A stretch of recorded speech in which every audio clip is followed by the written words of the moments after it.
chance to run the mile. Look at the moms right there on the rail. Look at them. I love it. I mean, given the last instructions, you know how it works, That's right. That's right. So, alrighty, a nice field here, and we've got in lane one.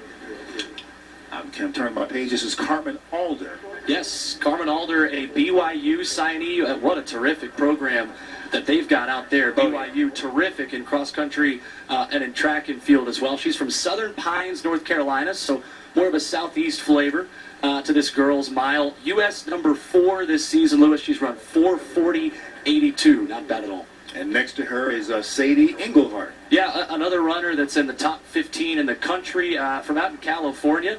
4:46.25 is what she's run. 7 girls in this field have run 4:55 or better this season. Lots of talent on display. Some local kids. Should be a good one.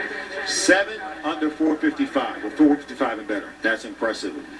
Alrighty, so the girls' high school mile is underway. And this American Track League, presented by Zenni Optical. Just a great meet here. I know you've been here several times at this Music City Track Carnival. Great opportunity for us to come for the first time, for all the fans to see it. Beautiful stadium here. And these young ladies are getting a chance to run a fast time in front of some of the other pros that are here competing on this big weekend of track and field. It's really cool. I got to run this event when I was in high school here locally in Nashville, and just being able to walk and be on the same track as these professionals, you really can't put into words the amount of confidence that gives you as a runner to watch the pre-race routine, right? And to watch the ins and outs outside of just racing. It's such a cool event. I love that we still get to have these high schoolers sharing the track with world champions who are here on display as well. Very important opportunity. There in second place is Crawford West, holding her position. Now, let me ask you a question, and maybe some may be asking. Okay. In the professional ranks, we have pacemakers, rabbits. Do we have that in high school? We don't. This is really the only time where a high school athlete is going to be paced. Okay. Because so many times, unless it is a state championship level event, it's honest racing all the way through in high school. Really, the only time it'll get a little tactical is when you run a state championship. Maybe you try to run all 3 distance events in high school, the 800, the 16, and the 32.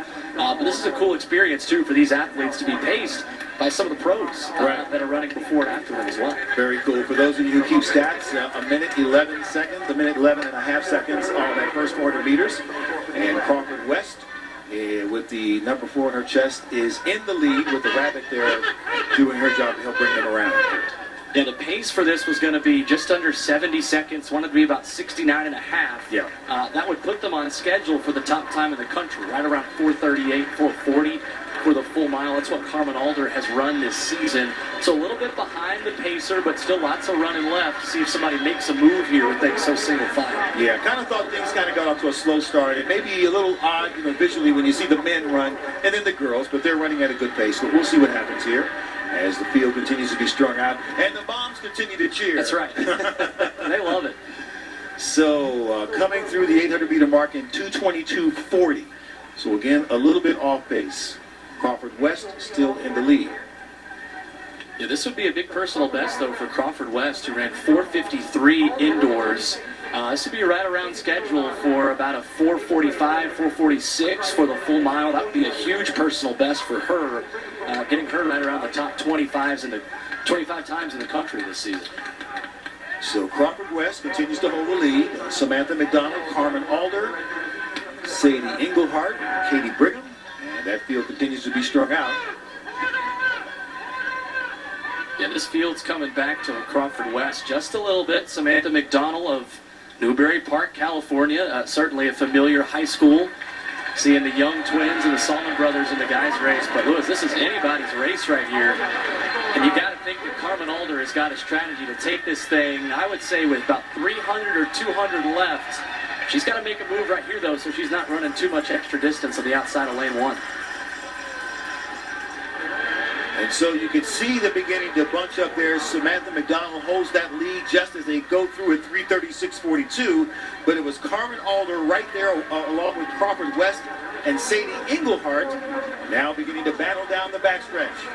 Yeah, that whole field ran 72 seconds right there. Carmen Alder just taking things along the outside. Now can she showcase that maturity we just saw from Salmon a few minutes ago?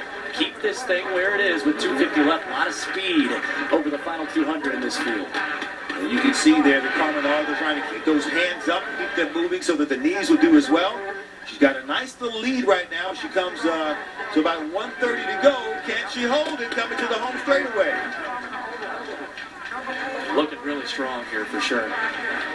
Carmen Alder hits the home straightaway. Alder to the cheers of the families. Crawford West back there. McDonnell is right there. Englehart behind.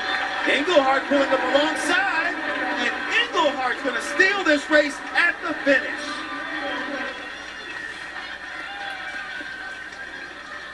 What a move by, was it Englehart or was it McDonnell? Samantha McDonnell. It was McDonnell. Thank you very much. Wow, it happened so fast she fooled me.